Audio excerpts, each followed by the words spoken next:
Hey boys and girls, the Junkman here with part 2 of my how to shoot a firearm and actually hit what you're shooting at video series.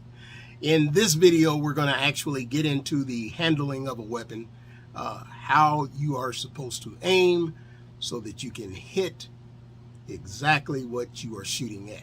Now, there's a couple of other things that I want to cover. Let's talk about first ammo. There is ammo for the range and there is ammo for people. Now, there is a difference. Number one, ammo for the range is a lot cheaper than ammo for people. Here's the problem though. Ammo for the range will go right through people. That is not a good thing. You want your round to stop in the person you're shooting at. You don't want it going through them because you may hit someone else. So you do not, under any circumstances, walk around with range ammo in your gun for protection. That will, that will end badly. All right. So that's one thing you need to know. Two, and let me let me show you the difference here.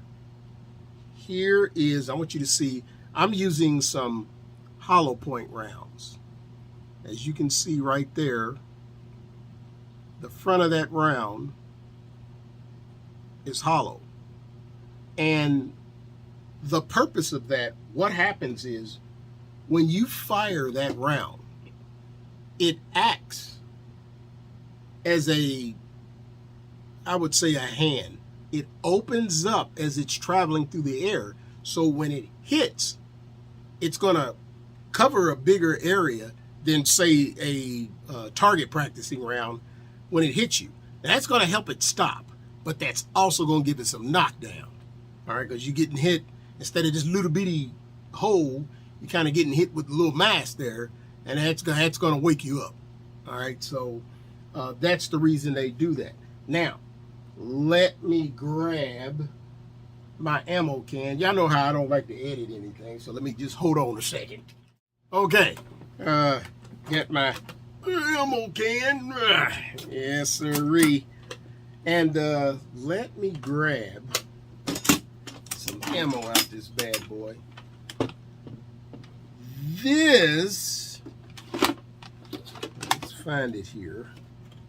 The difference with, when I was talking about that range ammo, that is mainly for handguns. Rifles, the range ammo and the people ammo can be the same. As a matter of fact, I've got a box of rifle ammo here, my 5.56 NATO or 223, and this goes in my AR-15. Yep. So that's what that round looks like. Now, that's also what I shoot at the range. However, and let me pull out some of my 9mm practice rounds. And I've got a box here, 9mm Luger. These are practice rounds. And they look like this.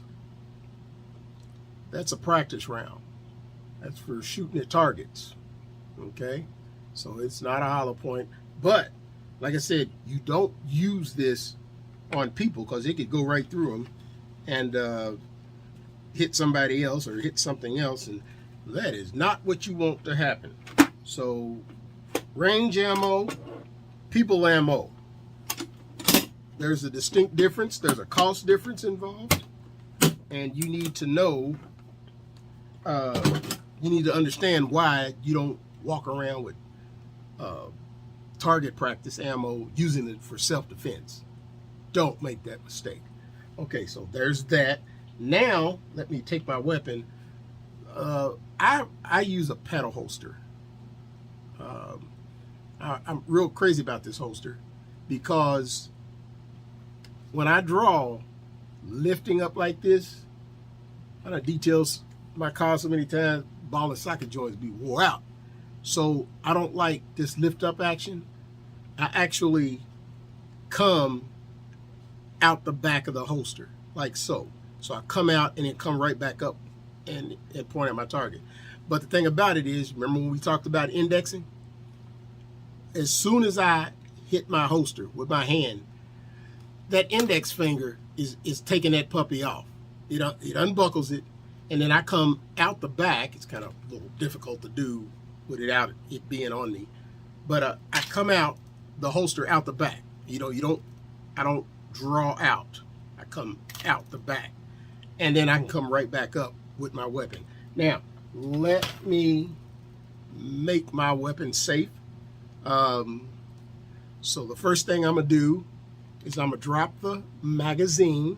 This is not called a clip, it's called a magazine. So if somebody calls it a clip, correct them. It's a magazine, not a clip. And then I'm gonna drop my round. Notice where my finger is. That's second nature. Second nature. You don't touch the trigger until you're ready to shoot something. All right, second nature. So I'm gonna drop the round that I have in the chamber, because that's the way I roll. There's my round that I have in the chamber. Set that to the side, and then I'm going to make the weapon safe. I'm going to lock the slide back, and then I'm going to show you all that the weapon is safe. As you can see, there is no round right there. That's where you look. There is no round. There is no magazine in the magazine well. This weapon is now safe. I'm gonna let the slide go home. There I am. I'm good. Now, let's talk about the weapon. There are some rules that you should follow. Some things that you should do concerning a firearm. Safety is the most important thing about a firearm. No matter where you go, especially on the range. Especially on the range. This end of the weapon is always pointed at the target. We call that downrange. You keep this end of the weapon pointed downrange. Whatever you're doing, you have to be conscious of that. You make a conscious effort to ensure that you do that. Okay? So that is something that is really important at the range. Now, here's what I have to do with a new shooter who's never shot a weapon before. And so they're all kind of excited and everything. And so as they go to point that weapon down range, I stand close enough to them. I mean, I'm instructing them. They have on ear protection. The ear protection that I use, you can actually talk and hear, but when a weapon goes off, that explosion, my ear protection automatically shuts that off, and it opens back up after the shooting stops. So those are some nice earmuffs. If you can find that type, I highly recommend them, because you can talk and you can hear without screaming, and they're great for instructing. But like I was saying, when someone takes that first shot, they've never shot a weapon before in their life, and they feel that raw power, weapon going off, it might yank in their hand a little bit, and they get excited. Sometimes the first thing they do is turn towards you in all their glee, and they're like, did I hit the target? And I am waiting for that, because the second they do, that weapon is coming around as they turn, and I grab them and stop that. And then I remind them, this end of the weapon is always pointed down range. And for some reason, it then clicks. They don't make that mistake twice. But even though you tell them that 100 times in the beginning, until they fire that weapon and you stop them from spinning around with it, that's when for some reason the light bulb comes on. Because now we're not talking, we're doing. So that's what I do. I make sure I stay close, and when that first round goes off, and I only usually have to correct them one time, I might have to remind them again, but that is something that you always must be cognizant of, is where this end of the weapon is pointed. All right? You always treat the weapon as if it's loaded. You always treat it that way. So safety is the utmost thing on a range, especially. You'll get thrown off a range if you out there reckless doing some stupid stuff. Some ranges don't let you draw from the holster, and I don't blame them, because some people mess around and draw and shoot themselves in the leg, or shoot around at the ground, or drop the weapon and do all kinds of crazy stuff. So, safety will get you thrown off the range if you messing up out there doing something stupid. And they always have a range officer that's around all the shooters, that he's watching everybody, seeing what they doing, making sure they being safe. So this end of the weapon, always pointed down range. You keep this pointed toward the target. That's where that end goes. Always be cognizant of that. Even when you're not at the range, you make sure this end of the weapon is not pointed at anyone, yourself, anyone else. You are always cognizant of that. Okay? Here's another rule that I have concerning handguns. Never, and I repeat, never, ever pick up another person's handgun without them first clearing the weapon and handing it to you.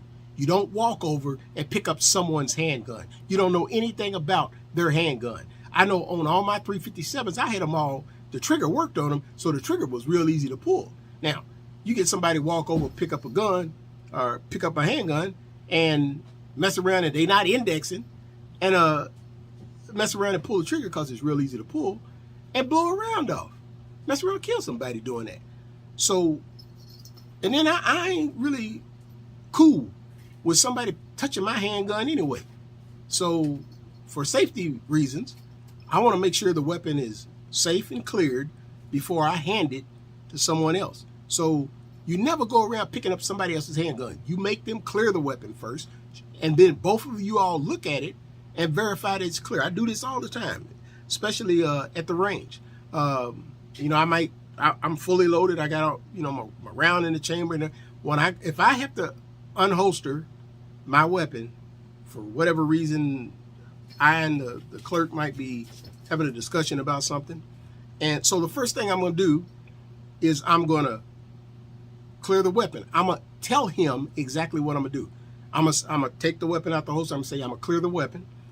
I'm dropping the magazine. I dropped the magazine, and I said, I have a round in the chamber. Let me eject that round. I take that round out, and then with the slide locked, I show him that the chamber is empty. And I say, do you agree that the chamber is empty? And then that person agrees, and then at that point, we can continue on with our discussion. I might put a flag in it to make sure that it stays empty and stays safe. People at ranges appreciate the heck out of that when they see that you are that safety conscious. Okay? So never pick up another man's handgun. You don't touch it. That is for him to hand to you after he makes it safe, and then both of you agree that the weapon is safe. That is the way it is done. That is the only way it should be done. So that's a very important rule. All right. So those two things out of the way, I guess we are ready to talk about aiming the weapon. There is a specific way to aim at a target. And we practiced this, I want to say, for a week straight in boot camp. We did what is known as dry fired our weapon, which is basically where you practice pulling the trigger while pointing your weapon at a target. I did not realize the importance of this when I was 18 years old. Now I fully understand why this is so important. We had a name. Snapping in is what we called it. Snapping in. You practice pointing your weapon at a target and pulling the trigger.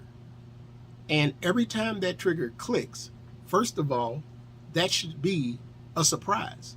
You should not know when the weapon is going to go off. If you are pulling the trigger correctly, you will not know that the trigger is going off. It will go off. It should be a surprise to you. That tells you you're doing it right. If you know when the weapon is going to go off, it's because you're anticipating and jerking the trigger. Yeah, that is exactly what you're doing. You're jerking the trigger. And people do that, and they recoil and all kinds of stuff, kick their shoulder forward when they got a rifle. It's you ain't gonna never hit anything like that. You may as well take the rounds out of the gun and just throw them at the target. That's about how effective you are when you shooting that way. So the way we were taught, they called it the brass F method. Now, the military is known for their acronyms. They got an acronym for everything. They got an acronym to tell you how to go to the bathroom. So, of course, they're going to have an acronyms out the yin-yang for firing a weapon. It was breathe, relax, aim, squeeze, fire. Brass, F. Breathe, relax, aim, squeeze, fire. Fire is not an adjective, or correction, it is not a verb. It is not an action. Fire is what happens at the end of your squeeze. So it's an adjective that describes what happens. It's not a verb where you fire. No. It describes what happens after the squeeze. Like I said, the fire part should be a surprise when it goes off. That tells you that you are squeezing the trigger correctly. Breathe, relax, aim, squeeze, fire. Fire is an adjective. It describes what happens. Okay? So that is what we use in order to describe how we are going to fire our weapon. Breathe, relax, aim, squeeze, fire. Okay? Now, there are other aspects. The most important thing about aiming is something that is called your sight picture. Sight picture. S-I-G-H-T, picture. On your weapon, you are going to have two sights. As you can see, there's a front sight, there's a rear sight. And pretty much on every weapon, they're going to be similar to this. There are two notches in the back and one notch up front. Now let me get in here real close. You see those two dots in the back? And then I have one dot up front there. All right. The way this works is the dot in the front has to be perfectly in line with the two dots in the back. Not only do they have to be three dots across, they have to be evenly spaced. The dot in front cannot be too close to one of the two dots in the rear.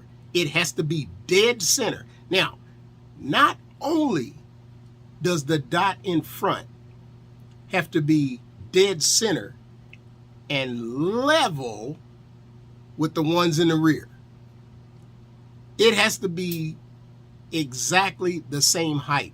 Those three dots have to be perfectly spaced and perfectly level. You take those 3 dots that are perfectly spaced and perfectly level, and you place them on the target. You don't look at the target. You concentrate on the dot that's in front of the weapon. It is called the front sight post. Here's the way it is described in words. And this is your sight picture. The front sight post should be centered from left to right, up and down in the rear sight. That is a perfect sight picture. One more time. The front sight post should be centered from left to right and up and down in the rear sight. 3 dots. Now, I've got special sights on my weapon. These are called night vision sights. In pitch black, they glow in the dark. Matter of fact, let me see if I can duplicate it because it's dark outside. Let me see if I can show y'all that. Hold on, let me cut the lights off.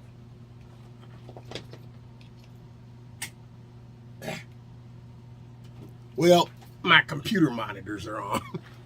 Let me see if they'll glow. Yeah, well, kinda. Yeah, you can see them. You can see them. Yeah, look at this. I'm trying to get a sight picture here. It's a little difficult without looking down the weapon. But I almost got it. Almost got it. But yeah, so let me cut the lights back on. So one more time with that sight picture. The front sight post, should be centered from left to right and up and down in the rear sight. 3 dots straight across. Now, your weapon, when you buy them, they ain't going to have these kind of sights on them. They're kind of expensive. You have to pay extra to get those. But you will have something similar to the 2 deal and then the 1 deal up front where you can still do a sight picture. So you will still have that. So that is how you aim. The front sight post should be centered from left to right and up and down in the rear sight. 3 dots straight across, evenly spaced. That is your sight picture. You put that on the target, and the target should be a blur. Now, here's the question you asking. Why would the target be a blur? Okay. If you are using a correct sight picture, you are concentrating on this front sight post. This is where you are concentrating. You are trying to make sure that this front sight is centered in the rear sight from left to right and up and down. You are concentrating here. If your focus is on this front sight, everything downrange is not going to be in focus. Everything downrange, including your target, is going to be blurry. That's when you know you are concentrating correctly on the front sight post. Now, seeing is believing. And I love trying to come up with ways to get a point across, to teach something. I remember in one of my detailing videos, I showed the speed of movement, how fast you move the polisher. And I used music, the universal language. Everybody understands music, So you hear the beat, and then I showed people how fast, going with the beat, how fast they should move the polisher. People thought that was ingenious. I thought I came up with that, but all by myself. So here's a new one. I ain't never seen this one done before. So I'm going to do it. I'm going to show you why the target is going to be blurry. People with cameras are going to understand this. But my camera right now is going to prove my point for me. Watch this. Now, right now, you are not having any trouble seeing me. I am perfectly in focus, right? Perfectly in focus. Now, I want you to watch this. I'm in focus, right? I'm in focus, right? Watch this.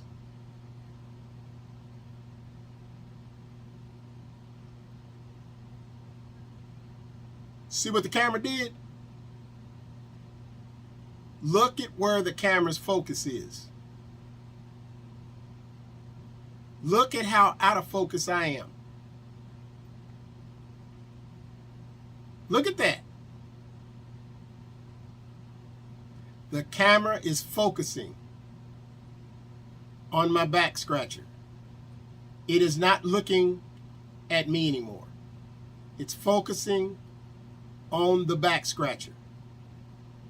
And I am a blur. That is exactly why your target is going to be a blur. Because you are concentrating on the front sight post, making sure it is centered from left to right and up and down in the rear sight. Your target's going to be a blur. You put your sight picture on the blur, you pull that trigger, you got a target hit. It is that simple. It is that simple. That is how it is done.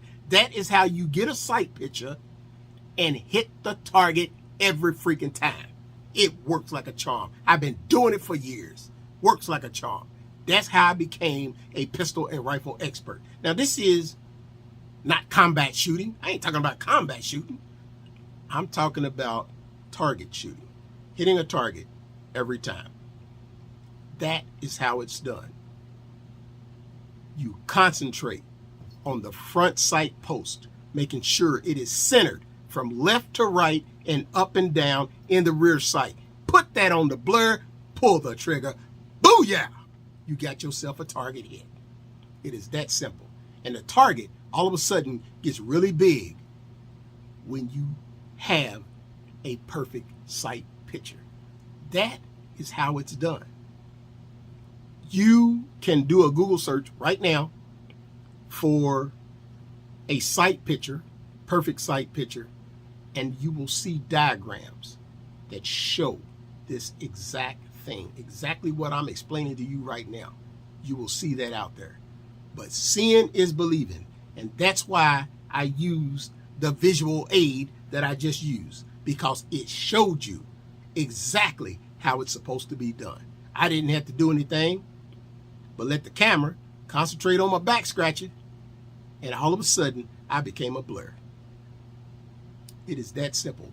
That is how you aim a weapon and hit the target every time. Now, there's other things that come into play. You know, we're considering that you're doing everything else right. Like you are breathe, relax, aim, squeeze. Fire is an adjective. It describes what happens after the squeeze. It is not a verb, a action. It is not a thing that you do. It is what happens when you breathe, relax, aim, squeeze. Fire happens. That's what happens. That's when you know you're doing it right. That's the way I was taught. And that's how I teach. And that worked every time. Never fails me. When I was shooting at the, when I was a training, I was an instructor, I should say.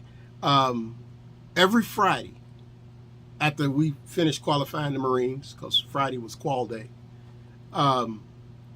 we who worked at the range, we sat at the 200-yard line, 24 rounds. Whoever put the least amount of rounds and the able target was 200 feet away. Whoever put the least amount in the bullseye, not on the target, I'm talking bullseye, they bought pizza. Now, let me tell you, I was a Lance Corporal at the time. I was making $150 every 2 weeks. I mean, it's back in the 80s. It's back in the early 80s, okay? You can't buy a whole lot of pizza making $150 every 2 weeks. So I was not missing. I ain't never had to buy no pizza. Broke as I was, shoot. But that was how we kept each other sharp. It was hitting a target was a very prideful thing. I'm pretty sure I would think most Marines feel that way. One shot, one kill. I mean, that's the way us hardcore Jahis feel. So I took a lot of pride in hitting that target. I still do to this day, even though I can't see as well as I could back when I was 18, 19 years old. Hey, age catches up with you, but I can at least see my front sight post. I can see that far. I don't have no trouble at all seeing that far. And that's as far as I got to see. I just got to make sure that front sight post is centered from left to right and up and down in the rear sight. And then I put that on that blur out there that's a little bit more blurrier now. That's okay. As long as I can see that blur, I'm going to hit that target every time. And when we go to the range, y'all going to see that for yourself. Now, with that said, let's talk about practice. Practice. We're going to talk about practice. Some of y'all getting this already. Practice. Y'all already laughing. Y'all know what I'm talking about. Practice. Here's the deal. I see people come to the range and they get their target hung up and then they run the target out 75 feet and be trying to hit it with a handgun. I'm like, dude, that's stupid. Because you ain't going to be shooting at somebody 75 feet away. No, your life ain't in no, unless they shooting at you. And if you're smart, if you can take cover, you're going to take cover, let them crank off a few rounds. Hopefully they'll keep shooting. And then you'll hear them run out. You'll hear that click that says, hey, dude, you need to reload. And then you come up and just blast them. But you ain't going to be, you shouldn't be practicing running a target 75 feet out. That ain't practice. That's just being stupid. In reality, the distance that someone is probably going to be from you, they're going to be probably relatively close. Like, think about it. Think about inside your house. If you put your back up against one wall and someone else had their back up against another wall in the biggest room in your house, how far of a distance is that? The distance that you're going to probably have to engage someone is going to be a lot closer. A lot closer. So that's the distances that you should be working with. I like to practice anywhere from 10 to 20 feet. That's where I'm thinking. I mean, and this might be a situation where someone comes up and tries to yank my car door open. Now, how far am I away from that person? What, a foot, if that? I don't drive around with my car doors unlocked, but I've seen a ton of videos of people getting jacked out of their car. The person rolls up and just runs up to the door and opens it and tries to snatch them out the car. I've seen that happen. It was a good pursuit on where a guy did that to a couple of different cars. And real good pursuit. You can look that up. But the distance that you should practice at should be realistic. You ain't going to be shooting at somebody 75 feet away. 50 feet is pushing it. Like I said, unless they are shooting at you, and then you want to take cover. You want to take cover if you have that option. I mean, if you don't have any option, you're just going to have to return fire. But I'm saying chances of that happening, someone being that far away from you, that's not very realistic. All you got to do is there's a 50 million police shooting videos on YouTube. Go look at a bunch of them. See how far the person was when the police shot at him. Just look at that. And when you average it down, you're going to see they were pretty close to each other. They were pretty darn close. So it was a whole lot more ones that were closer than further away. unless they had a rifle and they sitting on a bell tower somewhere. But when you practice realistic. There's no need for you to roll a target out 50 feet with a handgun and be trying to shoot that far. Be realistic with your practice. 10 feet, 15 feet, 20, 24, 5 max, and get good at those distances. And then if you want to screw around and waste ammo, you can run the target out further. But practice realistically. And that's why I like using a handgun to defend a house, because if the threat is inside the house and you got a rifle, you got all that long barrel, and you go to spin around real quick in a hallway, well, what if the barrel catches the wall? And all of a sudden, you're at a disadvantage because that person got the jump on you. So that's why I keep my handgun with me everywhere I go in the house. I ain't trying to be running and go look for it. Now, I don't have any small kids in the house, so I ain't worried about them getting a hold of any of my weapons and anything like that. Like I said, I got one stepson in the Marines. I got another one. He's a whiz kid. He loves doing his shooting too, but very, very responsible kid. And then I got my stepdaughter. She's really not into it. It ain't something she's dying to do. So, but I ain't worried about that. My weapon stays with me anyway, so it ain't like somebody's gonna get a hold of it. It stays on my body and it stays under my pillow. So it's like I said in my other video, it's an extension of me. It's an extension of me. I touch it all the time so that I am very comfortable with it. It's real comfortable in my hands. I don't even have to think about it. So that is something on the target distance practicing that you want to do. Now, you could shoot, let's say 500 rounds a day. Every day you went to the range and you shot 500 rounds. There's a saying, and I've heard people say this, they say practice makes perfect. No, that's wrong. It's perfect practice makes perfect. If you do something wrong for 30 years, that don't make you good at it. That makes you good at being wrong. So you have to practice correctly. Perfect practice makes perfect. So you got to make sure you're doing everything right every time you go to the range.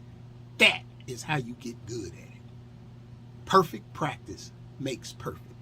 You got to practice perfect in order for you to get anywhere when the time comes where you have to use your firearm.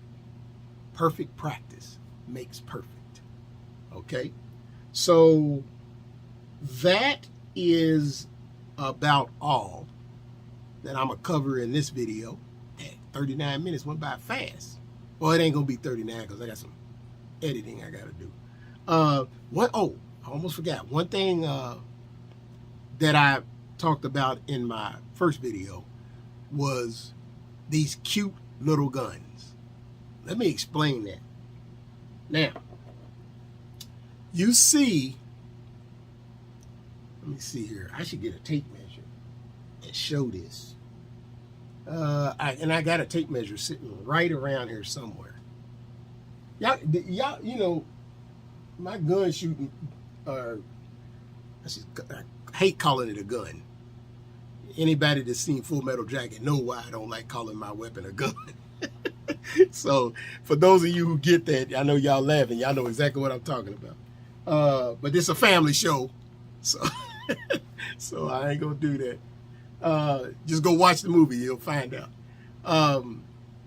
But the distance, I'm gonna say the distance between here and here.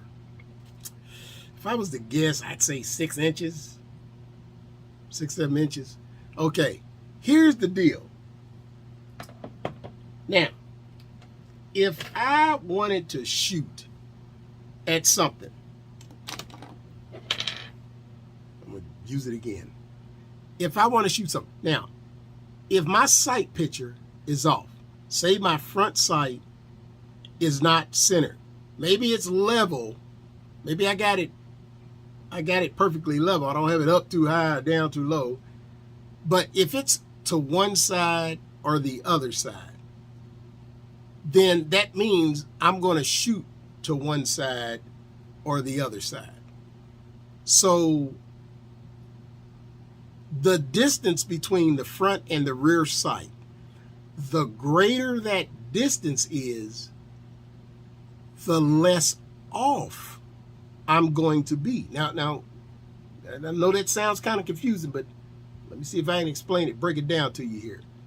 If the distance was this short and I was slightly off, if I was slightly off, by the time the round gets to where it's going, that slightly off gets multiplied multiple times. Just being slightly off because of the distance between the front and the rear sight. So if I'm off just a little bit, that distance, when it finally gets to where it's going, it's going to be way, way off. But the longer the distance between the front and the rear sight gets, the longer that distance gets, then the more accurate I'm going to be, even if I'm slightly off. Because the trajectory, can't believe I got that out without stumbling, it is kind of compensated for when the barrel is longer. This is why they use rifles to shoot long distances, as well as the fact that a rifle will shoot longer distance. But because that the distance between the front sight and the rear sight is so far, when you line up, if you're slightly off, yeah, you're going to be off, but you're not going to be off as bad as with a short weapon. A little bit like some of these 380s I've seen. That's one problem with them cute little guns. Another thing, and I've seen men as well as women have trouble with this. Racking around, I'm using slang here, when you chamber around, I should say. Say if I had a magazine in there and I wanted to put that first bullet inside the chamber, I wanted to get it in there, I would have to chamber it.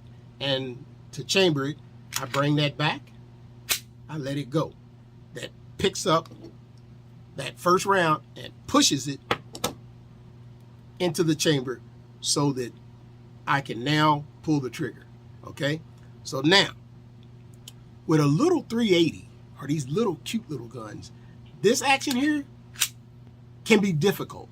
I've seen women and men that they really quickly don't like the weapon after dealing with that. They can't get it right, and what'll happen is they won't pull it back far enough and it'll jam up the weapon. And if you do that in a combat situation, you're screwed.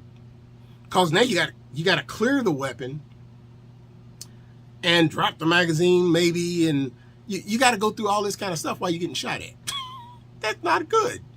That's not good. So the bigger the weapon, the easier this slide action tends to be. It tends to be easier to do. Now, it's not as convenient to conceal.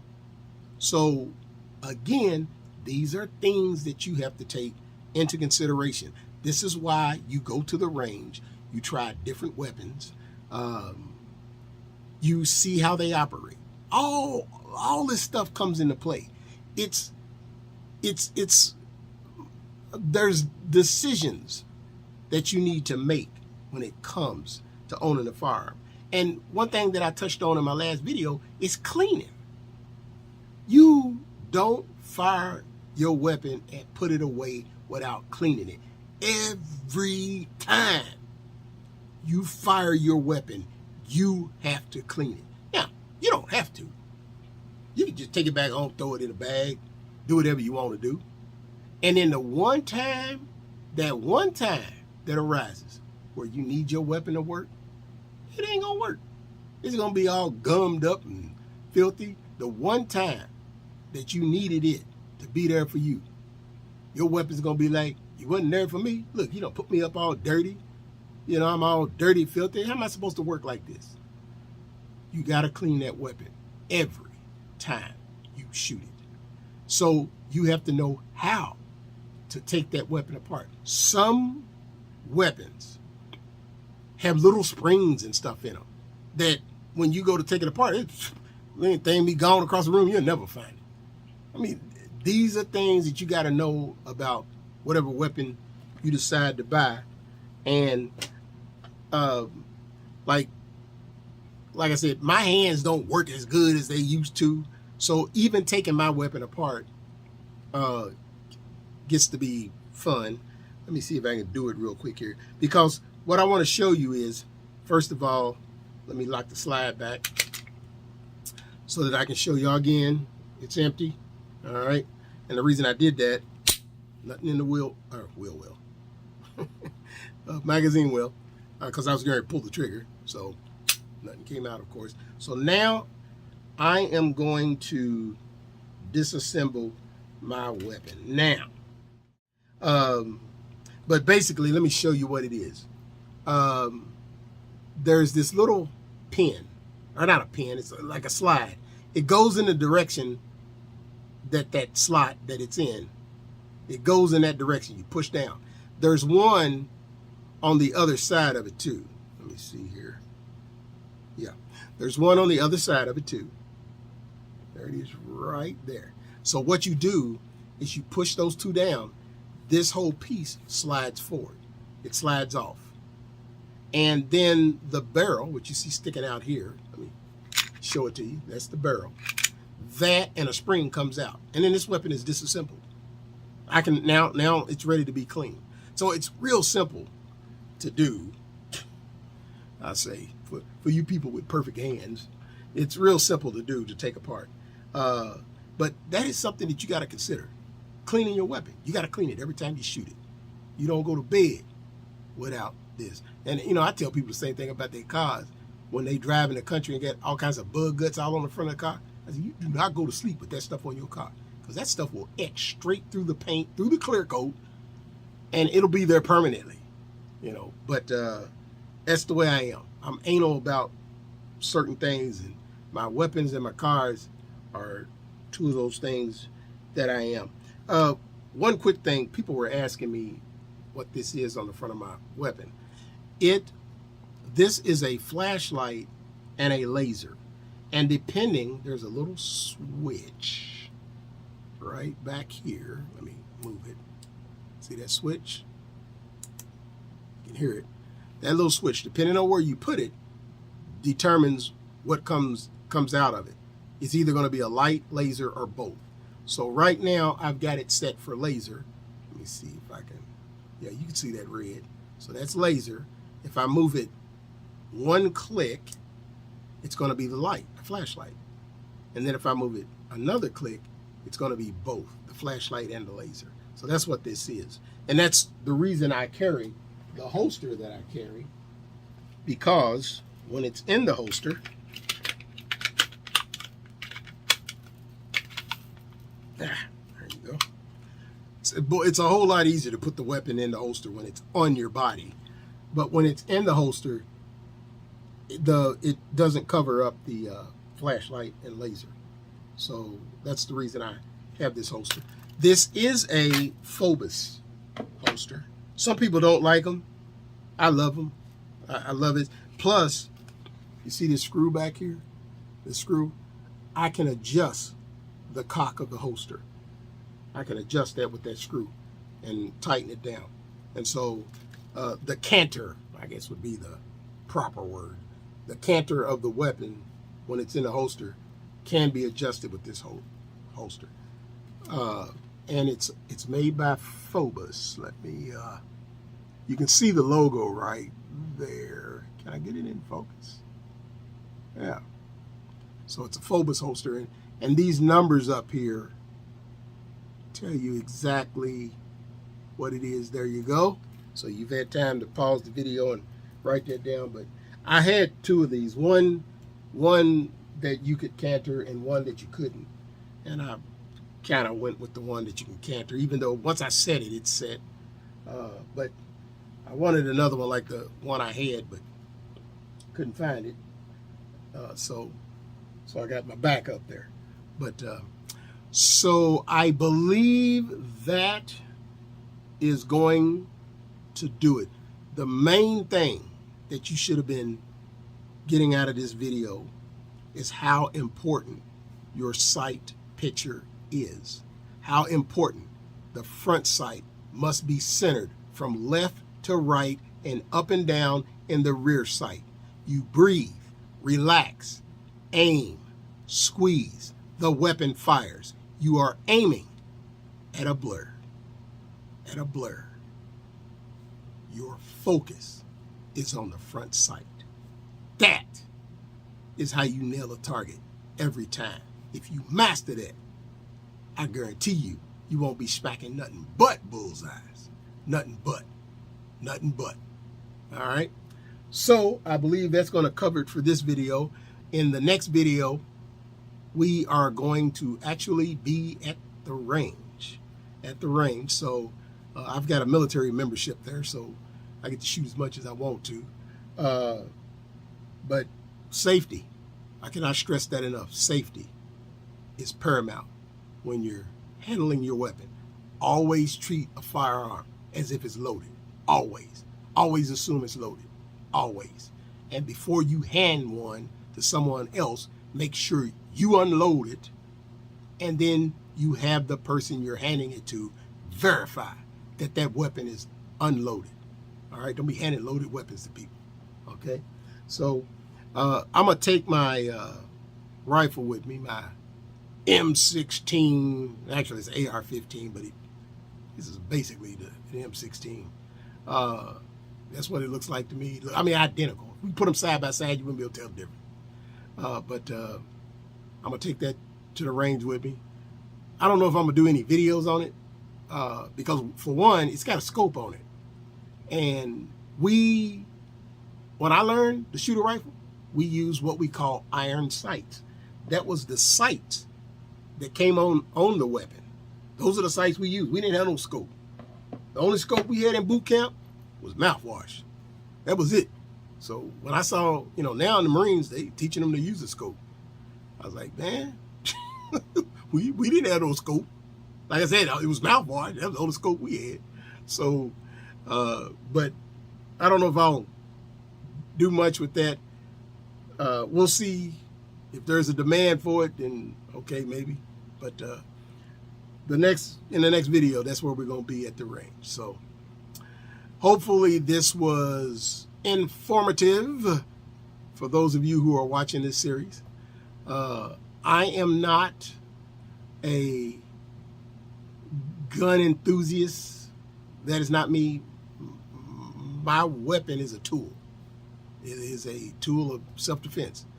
So I don't need 50 million different weapons. All I need is what I carry and in my rifle. That's it. I couldn't tell you nothing about another weapon. I know the one I carry. I know what it'll do. I know how to handle it. So I'm not really a gun enthusiast, but I love shooting my weapon. I love shooting my weapon. So if you have any questions about that kind of stuff, I'm not your guy. I'm not your guy. I'm all about tactics and defense, self-defense. That's my thing. So this is the Junkman with another video in the can. Signing out.